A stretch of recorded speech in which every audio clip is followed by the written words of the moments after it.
Hello everyone, and welcome to the first ever Access Ability Summer Showcase, sponsored by I Need Diverse Games. I'm your host, Laura.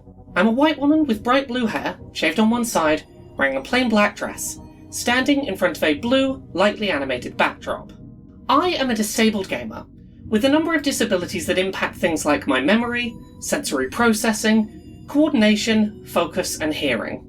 And as such, I wanted to create a space during the week of E3/Summer Games Fest / whatever we're calling the deluge of summer game announcement livestreams this year, where disabled gamers could be confident that if a game trailer seemed interesting to them, they would know upfront if the game was likely to be playable by them or not when it releases.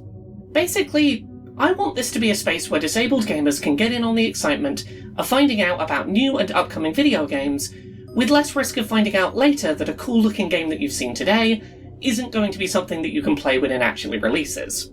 Alongside trailers for recently released and upcoming video games, you'll also be hearing stories from disabled gamers about what accessibility means to them, and from disabled game developers about how they approached creating the kinds of accessible designs that they personally need when gaming. Not every video game shown here today is going to be playable by every disabled gamer. Disability is often a spectrum of overlapping distinct needs, and it's very difficult to make one game that is accessible to everyone. But my hope is that by the end of this roughly 40-minute long showcase, you'll see at least one game that looks cool and meets your specific accessibility needs. So, without any further introduction, let's jump into the first batch of game trailers.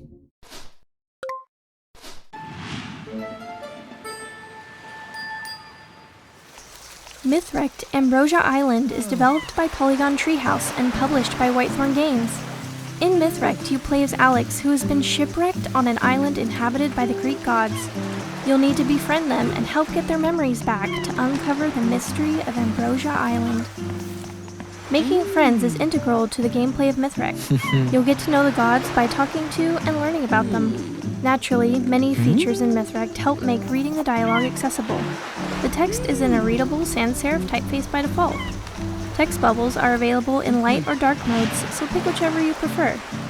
The gods make great conversationalists, and players can choose to press a button to confirm reading, or allow the dialogue to autoplay at a fast, medium, or slow pace.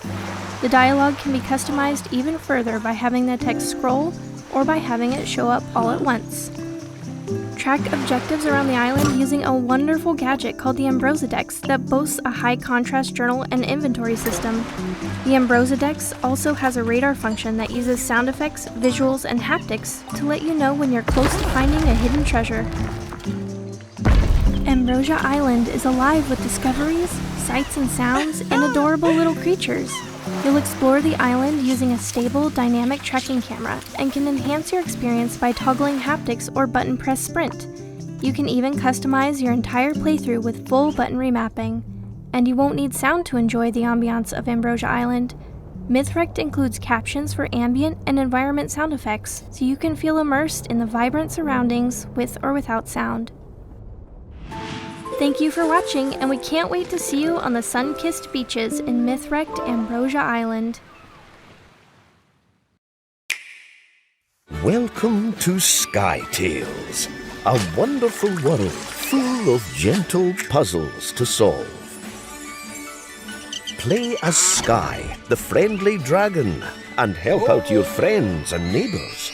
Or help the coasting crew set sail and discover long-lost treasure at the bottom of the sea.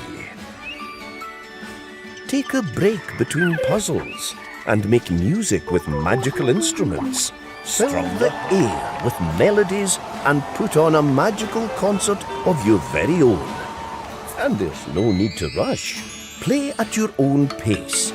Explore the valleys of Aveshire, Raina Falls, Coaston and Wisbridge in your own time. Accessibility is at the heart of Sky Tales.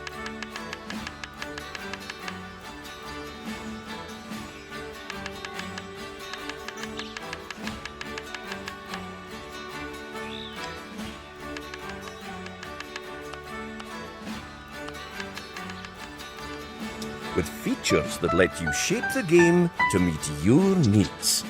Express yourself by collecting fabulous outfits from all corners of the world. Sky Tales, your playful world awaits. Hi, I'm Radaz. I'm a disabled content creator and Twitch ambassador. I'm a white woman with brown hair, wearing a grey t-shirt with white outside seams. I live with multiple chronic illnesses, Sjogren, CFS, fibro, to name a few, which leave me with both mobility and cognitive accessibility related needs. I really appreciate games that give me the ability to remove button mashing, or set longer windows on reaction time events, and really any kind of decent quest log or map, just so I don't get too lost in the world. This next game not only has accessibility features that are beneficial for me, but it also just looks awesome. The vibrant pixel art, the chiptune soundtrack, and varied boss fights are a perfect accompaniment to a really cool lesbian love story. This is Boss Game, the final boss is my heart. Hey there, my name is Lily Valine, and I'm the lead developer of Boss Game, the final boss is my heart.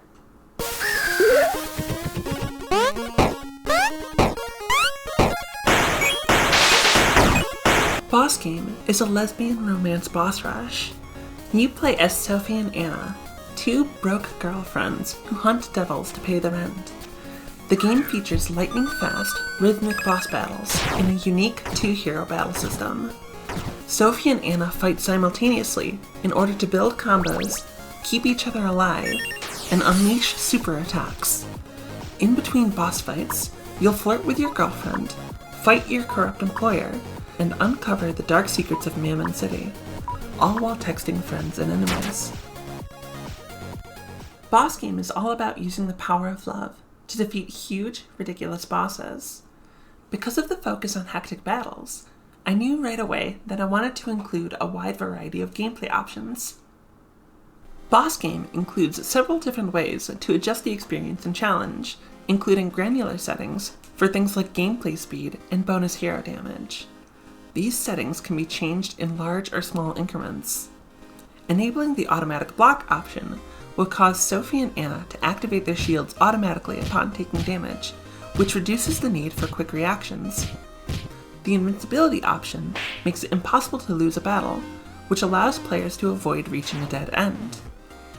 I've added a variety of different options so that people can experiment and find what works best for them. I've found that players are very capable of using these settings to create an engaging level of gameplay that suits their ability and how they like to play. Boss Game, the final boss is my heart, is out now on Android and iOS, and will be released this July on Steam and itch.io. Thank you so much for joining me. Please have a lovely day, and enjoy the rest of the showcase. Hello, my name is Luis Alonso, and I'm the game developer for Spaceboat. I'm here today to talk to you about how I tackle the task of accessibility. What most people don't know about me is that I'm actually physically disabled myself, so I take accessibility very seriously. Despite being a triple amputee, I can't claim to be an expert in all forms of accessibility, but I can break down how I approach making Spaceboat as accessible as possible. As a result, I made sure that the game could be played comfortably with a controller and without the need for multiple button combinations for successful game progression. As someone who has beaten every Soulsborne game in existence but cannot play games like Metroid Dread, I can tell you this is paramount for people with physical disabilities. When people with cerebral palsy reached out to let us know they enjoyed playing the game, I knew that at least on that front, I'd been successful. Now let's consider people with hearing disabilities. Since Spaceboat is a narrative-heavy game, it was important to make it possible to read every voice line that was spoken. As a result, I added subtitles when full dialogue text boxes were not shown. For the visually impaired, I ran the game with multiple simulated color blindness types and realized that the bright, colorful, and high contrast art direction worked rather effectively. In the case of the most common types of color blindness like deuteranopia, it actually turned into an advantage since key markers would pop out. Recently, we added more text for those with extreme uncommon types of color blindness, or game mechanics that rely too much on colors. If you're watching this and think we could improve Spaceboat's accessibility, please contact us at contact@recombobulator.ca. Thank you. Hey, I'm Carrie. I'm the Senior Designer of Accessibility at Rebellion, and I'm here to chat a bit about Sniper Elite 5. Sniper Elite 5 launched last year, and it is the most accessible Sniper Elite and Rebellion game to date. One of our core pillars of the game is being able to play your own way, as we believe that anyone can be an elite. I joined at the end of the project and there were already a great range of accessibility options and considerations that had gone into the game. Things like clear subtitles with speaker names, aim assists, and a highly customizable difficulty. Since release, we were able to implement lots of meaningful accessibility options in updates like aim toggle, automatic forward movement, auto traversal options, and colorblind palettes.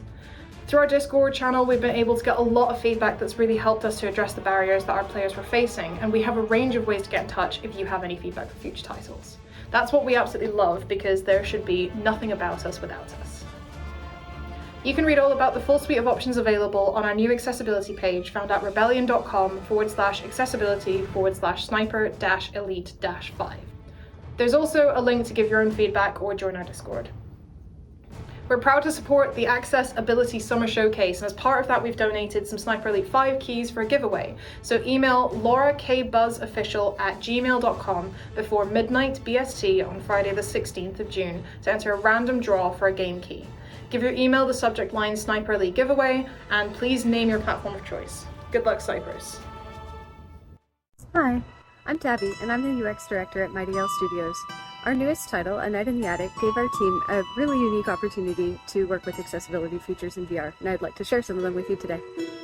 Using the game accessibility guidelines and testing with Able Gamers player panels, we developed A Night in the Attic with some great features in mind. Some features we've added to reduce cognitive load on our players are tutorials with button glyphs and controller movements, a book of tool actions which unlock as you progress and which you can access anytime, player-controlled dialogue progression that lets you know where in space the dialogue is taking place, and levels that are about 5 to 15 minutes long to enable frequent breaks. To help with visual accessibility, we've used captions for illustrated manuscripts and text-only dialogue, a high-contrast and easy-to-read font, UI elements that you can grab and move around to enhance readability, and no information is conveyed through color alone. The audio in A Night in the Attic features independently controlled levels for music and sound effects, plus you can toggle monaural or binaural sound and haptic feedback for actions. Finally, physical accessibility has been a really interesting challenge in VR. A Night in the Attic features comfort considerations like fully seated gameplay, keeping actions within an arm's length, and minimal requirement to bend or twist. There are 3 ways to control Guinevere: one-handed tilt, two-handed tilt, or with either analog stick. By incorporating best practices and playtesting feedback where possible, we've worked hard to make sure A Night in the Attic is a comfortable and enjoyable experience for our players. Hi, I'm the developer of Upheaval, a text-based, open-world fantasy adventure game. In just 30 in-game days, the enigmatic magician will arrive. You have until then to track down magical treasures and aid or interfere with people and factions that surround your small village. Upheaval is turn-based, so you can always take as much time as you want to plan your next move. And if the in-game time limit of 30 days is too short, turn on relaxed mode and take as many in-game days as you want to explore everything the game has to offer. You can play Upheaval completely using just your keyboard or using just your mouse or touchscreen. For blind players, the console version of Upheaval supports screen readers like NVDA and includes full text descriptions of the graphical version's important visual elements. You can play Upheaval in windowed or full screen mode, in dark mode or in light mode, and with or without background graphics. You can adjust volume for music, ambiance, and sound effects separately to get the sound experience you want. You can play Upheaval's free demo and early access alpha right now on itch.io, or wishlist Upheaval on Steam to get an email when the full version is released. If you have any questions about accessibility or any issues accessing Upheaval, join the Discord to chat with me at upheavalgame.com/discord. Hi there everyone, my name is Rebia and I'm a disabled and chronically ill content creator from Norway. I'm a 30-year-old woman sitting in my really cozy gaming room. I have red hair, I have black heavy eyeliner, and I have a lavender knitted sweater. I have been ill my whole life, and due to this, accessibility is something that is really dear to my heart. I'm born with something called cerebral palsy, and later in life I've gotten a bunch more of diagnostic, some of them like PTSD and rheumatoid arthritis. All of these problems affect my everyday life, mostly in the form of like brain fog, forgetfulness, spasms, tremors, a lot of pain, and a bunch of fatigue. I am lucky enough though to have medication that keeps my immune system at bay, but if I have a bad day, I am dependent on accessibility to be able to play my favorite games. That can be things like puzzle guides, difficulty modes, the ability to pause the game whenever, or the ability to switch between a controller or a keyboard, or just good tutorials in-game. And this is why I am honored to introduce this next game that not only thought about my need for being able to switch between different controllers, but also make sure that a player never loses a level and is always able to progress in the story. This is Princess Farmer by Whitethorn Games and Samuel B. Games. Princess Farmer is a match-3 visual novel with lots of queer and diverse representation, created with accessibility in mind. Charlene, the game designer, artist, and story creator of the game, injured her hands a few years ago. One of the things that helped keep her spirits up while she healed was playing Switch games with one hand. She decided that she wanted to make a game that was easy to pick up and play with just one hand. One of Princess Farmer's main accessibility features is its gameplay styles. Sometimes folks just want to chill and not have to think about what they're doing. Action Bunny mode allows players to do just that. And if a player wants a challenge, planning out their moves carefully to make or avoid specific matches, there's Puzzle Bunny. And for those players who just can't make up their mind, Balance Bunny combines the two. The game will never punish you. The worst that can happen is that Gaia will be slightly less thrilled when you finish a level, and reward you with fewer heart coins. But you'll still advance and have many more chances to make Mother Gaia bounce with glee. There are about a zillion ways to control Princess Farmer. Multiple buttons work on gamepads, the arrow or WASD keys on the keyboard, and on mobile you can either tap or swipe the screen. There are so many settings to make your time in Gaia's Valley as suited to your needs as possible, including haptic control, separate audio channels, high contrast for visibility, visual cues that don't rely on just color, font control, no screen shake, and optional match flashing. Most of all, we really just want players to enjoy the warm hug that is Princess Farmer. The story is lighthearted and filled with mystery, cheeky flirting, and supportive friends who know you're doing your best. You'll always find a cheerful welcome in Gaia's Valley. Botany Manor is a first-person puzzle game developed by Balloon Studios and published by Whitethorn Games. You play as Arabella Green, a retired botanist living in a beautiful, picturesque manor. While exploring the manor, you'll discover clues and research that will help you unlock the mysteries of forgotten flora. Admire the manor through Arabella's eyes, with field of view, motion sensitivity, and camera smoothing sliders. Invertible camera controls help ensure you have a familiar experience. Inspect postcards, books, posters, and more around the manor for information about your plants. When deciphering these clues, text overlays can assist with the details that may be hard to see in your playing environment. The overlay is a high-contrast, sans serif text overlay that displays on screen. You don't need to rush your time in Botany Manor. There are no time limits to solve puzzles, so feel free to explore the halls and gardens during your stay. If you do, however, feel the rush of being on the brink of a discovery, you can toggle sprint with a single button press. Botany Manor has an optional single-stick mode that allows you to play using a single analog stick for movement. You'll have a toggle or hold option for a look-around view that you can use to stand still while you use the analog stick to observe your surroundings instead of move. Here, we're using single-stick mode and have the camera customization set to increase your field of view and camera smoothness. Take your time researching, relaxing, and uncovering the mysteries of long-lost flora in Botany Manor.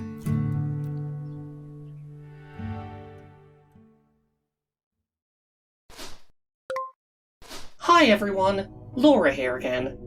Thank you so much for being here and watching the very first Accessibility Summer Showcase.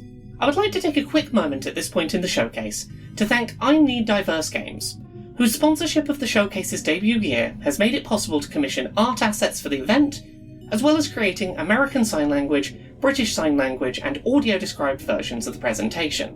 We've got a bunch of games still to showcase today, but I want to take some time to say a quick thank you as well to all of the developers who brought games along to the showcase today. This is the event's first year, and I appreciate every game developer who took the time to take a chance and be involved in a debut event like this. The hope is that we can make the Accessibility Summer Showcase an annual event going forward, growing the scope and scale of the event over time. Thank you so much for being here from the start, supporting what we're trying to build. Anyway, you're here for game trailers and news, so let's get back into things, starting with one of 2023's most impressive examples of accessibility improvements that were added in a post-launch update. This day started like any other. Judged for your sins. A true nightmare. Have you ever murdered someone? What? Answer the question! Hello, I'm Fabrice from Cocat, a French solo game developer. For 6 years I've been making Brock the Investigator, which combines a narrative adventure game with beat-em-up action. Brock offers a wide range of accessibility features, in particular for blind gamers. The full game is voiced, including hotspots, menus, specific tutorials and audio descriptions were added. Before this project, I had no idea there was no big adventure game like this playable for visually impaired gamers, so I'm pleased more players are now able to enjoy it. It was really fun to implement too. Brock is available now on PC and consoles, and you can try the demo on all platforms. Hi, my name is Tomasz Tworek, also known as Lirin. I was working on Brock the Investigator as an accessibility consultant. This is my first project on such a large scale, and I can tell you this was a really beautiful adventure. Mostly I was working on text-to-speech and how to improve combat and puzzles for the blind people, while Cowcat did the magic based on my feedback and my work. And I hope you've enjoyed Brock the Investigator, and if not, go and grab it. This is really fantastic game with excellent voice acting, story, and music. And I hope you like the accessibility features we've implemented. Hello, I'm Onion Blaze, and I'm currently working on a game called Himig. It's a short everyday life adventure of two school kids in a peaceful town, making friends with a bunch of lively people and creating unforgettable memories. The game's story is split into small bite-sized episodes where you can explore, learn more about the characters, and find collectibles for minigames. Or you can just sit around and relax with cats and dogs. Based on how you spend your days, the main characters' personalities will slowly develop, changing how they interact with the world. Moving your character in the game can be done either manually, via keyboard or controller, or by clicking on interactable icons with a mouse. So far, the game allows clipboard-based text-to-speech for most of its systems, with proper support for it planned before release. There's also audio subtitles, audio descriptions, and separate audio volumes for background music, ambient sounds, and sound effects. Speed or difficulty options for dialogues, in-game time, or minigames are also present, alongside various screen and graphic settings like window type, brightness, shadow and particle quality, camera motion, and many more. There's still a lot of things to work on before the game is finished, but some planned features are general UI size and color settings, a simple map, event guides and recaps, full controller mapping, and more limited control options, like being able to play with just one button or by making any sound with a microphone. Himig is currently planned for Windows, Mac, and Linux, both on itch and Steam. I'm designing the game to be as accessible as I can with my current resources, so if you're interested and would like to see more of it, please share it to your friends, wishlist it on Steam, or become a member on Ko-fi, where I share frequent updates about Himig and other things. Thank you, stay safe, and have a good day.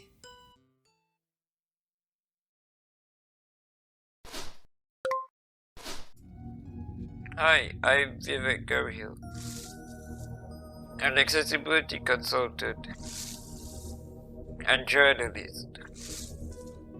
Gaming is an integral part of my DNA. It's a vital coping mechanism for living with the challenges of Duchenne muscular dystrophy. Gaming gives me the freedom to meet aliens, become a superhero, or explore environments that I would never be able to experience. Ultimately, gaming brings me joy. Accessibility options unlock my potential, showcasing my abilities instead of highlighting my limitations by removing any unnecessary barriers. Recently, Star Wars Jedi Survivor had good accessibility design. It included full button remapping, a core accessibility feature I require so that controls are positioned comfortably to deal with my limited reach and dexterity. The option to slow down game speed allows me enough time to complete intense traversal gameplay. I have the skills to complete the task, but I have slower reaction times. Accessibility manages this difference and reduces frustration. On a higher level, accessibility is an integral aspect of game design, without which game developers are alienated a key user base. Game developers should collaborate with accessibility consultants, as lived experiences are vital to provide and progress innovation. As the accessibility saying goes, don't do anything about us without us. Can you retain your humanity while fighting against the corporate's biotech conspiracy? This is Solid State, a 3D, choice-driven, cyberpunk and hope-punk visual novel. Play as the young hacker Chloe, who confronts political plots as she fights for her friends and her city. Your choices in building up relationships and communities can revolutionize into more or less freedoms and human rights. In a game of 31 fully illustrated characters, you can romance Torrent, a local who shares Chloe's rare intuitive hacking abilities. Swaley, a community leader who grapples with expectations on different levels of governance. And Alden, an old flame who was Chloe's first love in university. Chloe's hacking allows her to take on another person's identity and read their encrypted data. With such abilities, what does it mean to speak your truth responsibly? In a world where humanity's rights are up on the chopping board of corporate greed, will Chloe's actions incite violent backlash or bloom into hope? All accessibility features can be toggled at any time. We have a toggle for Open Dyslexic font for all of our text to make our game more readable. There is a full history log of previously read text for each scene. Text speed can be adjusted. There is a selection of highlight colors to show which character is speaking, which aids with visual legibility and color blindness. There is no time limits in making choices in-game, and there are no flashing lights. Coming to Steam and Xbox in 2023, your choices mobilized.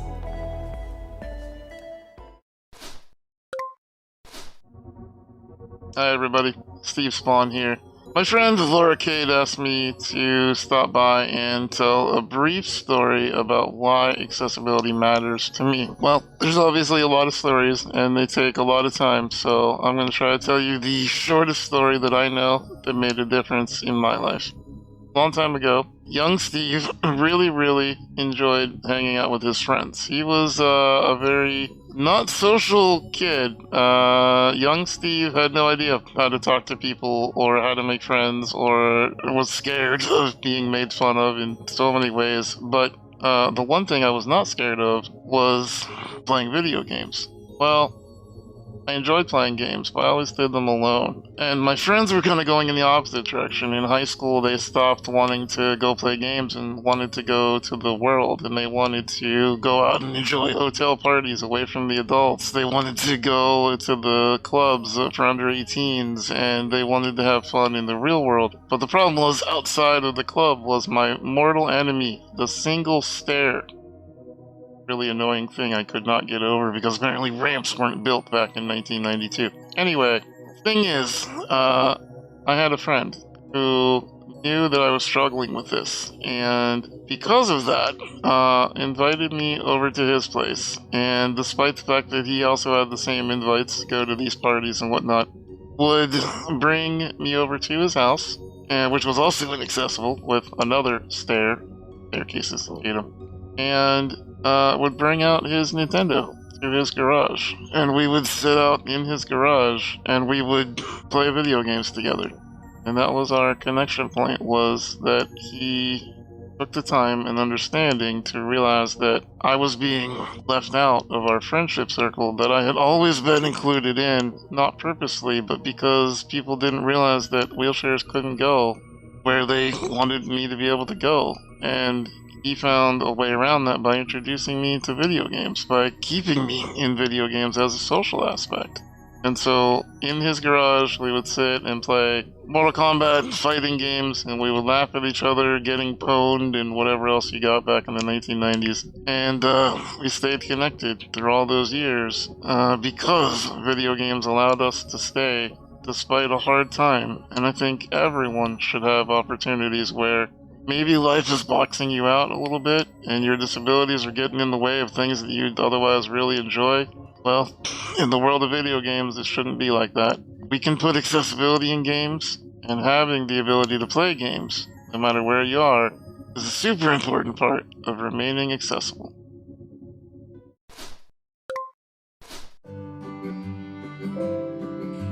Hearts is a light-hearted and wholesome 3D narrative-driven adventure about coming to terms with grief and recapturing the freedom of exploring nature.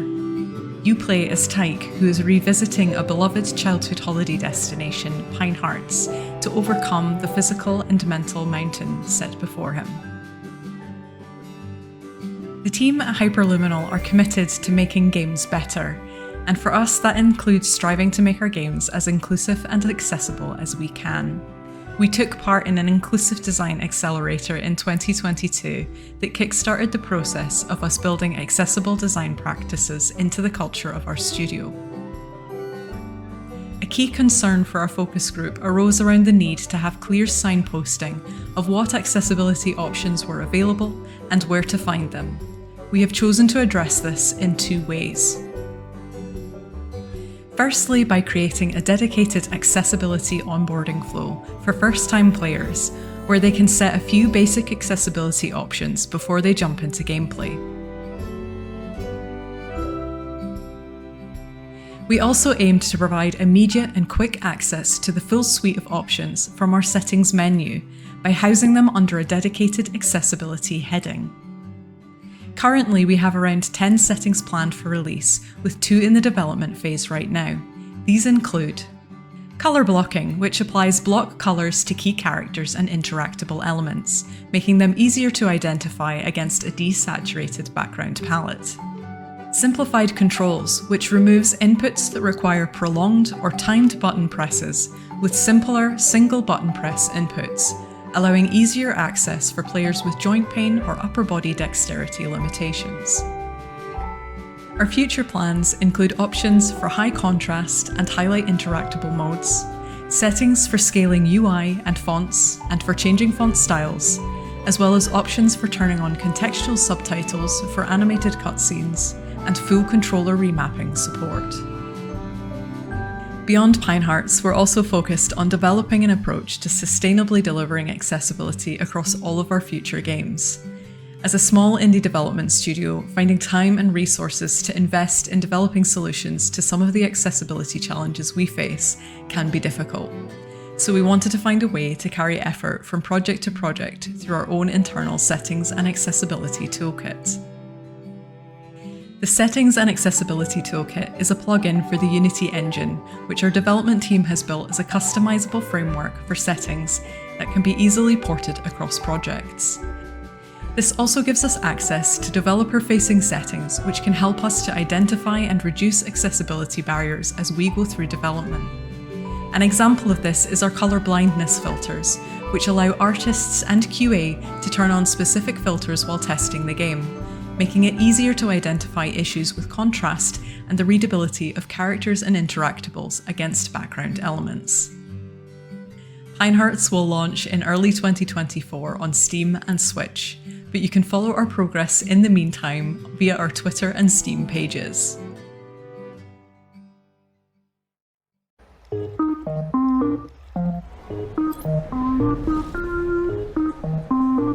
I'm detecting group energy signatures.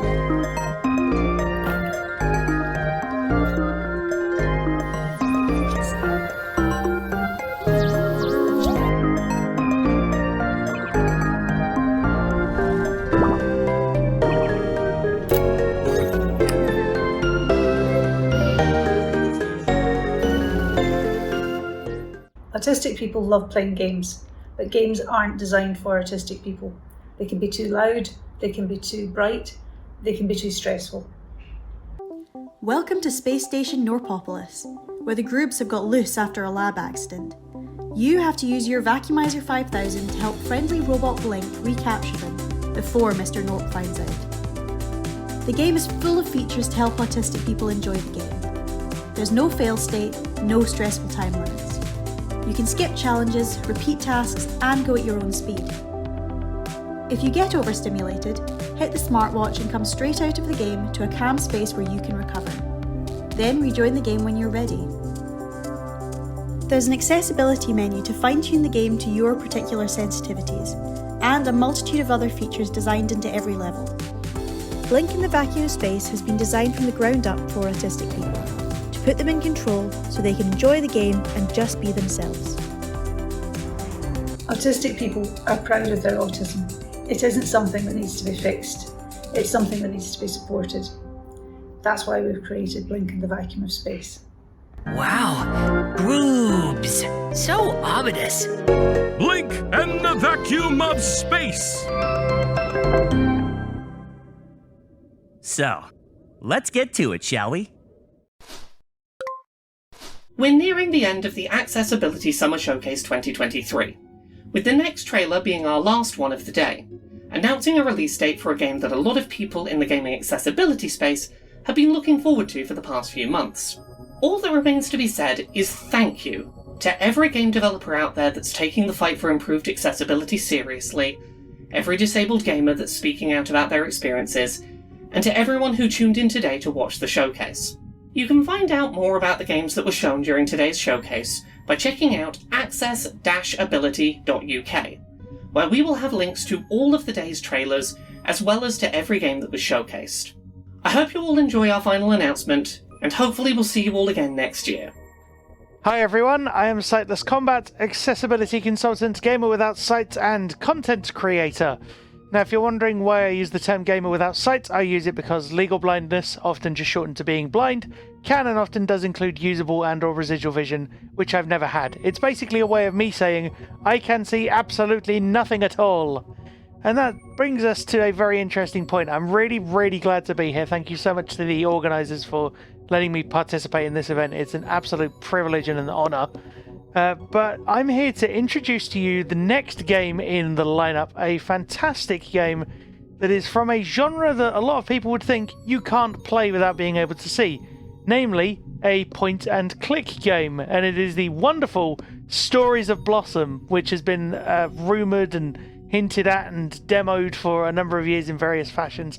And finally, the amazing folks at Softleaf Studios are releasing it this year, and I am so excited for this, partly because I'm in the credits, but also because it's going to be a game that is fully playable without the need for sighted assistance in any capacity, which is always a fantastic thing to see when it's executed as well as this game does it. So without further ado, here is the new trailer for Stories of Blossom from Softleaf Studios. Hi everyone, my name is Connor Bradley, Creative Director of Softleaf Studios. Today I am excited to be sharing a quick overview of the accessibility of our game, Stories of Blossom. From the very beginning, accessibility has been our main goal. So we've been working closely with those from the disabled and neurodiverse communities to help us remove barriers from our game. A lot of this work has been baked into the experience itself, such as the readability of each dialogue line, the design of our puzzles, and how we lay out information and our menus. We also have a large array of accessibility options that you can use to tweak the experience to your liking. For a full rundown of those, please visit our updated accessibilities page at softleafstudios.com. And now I am thrilled to announce we have a new trailer. I believe I have a story that could help. I wonder what she's getting up to. It looked like they could use some help, and lots of it. Let's see what we can do about that. She came across a planet full of little fungi people. Hello, little fella. I better get out of here before he realises. There once was a pirate that sailed the 7 seas. And wore a pink tutu. And wore a pink tutu. Oh, look! Hidden treasure. In the backpack it goes. You see, my dear, you have no need to worry.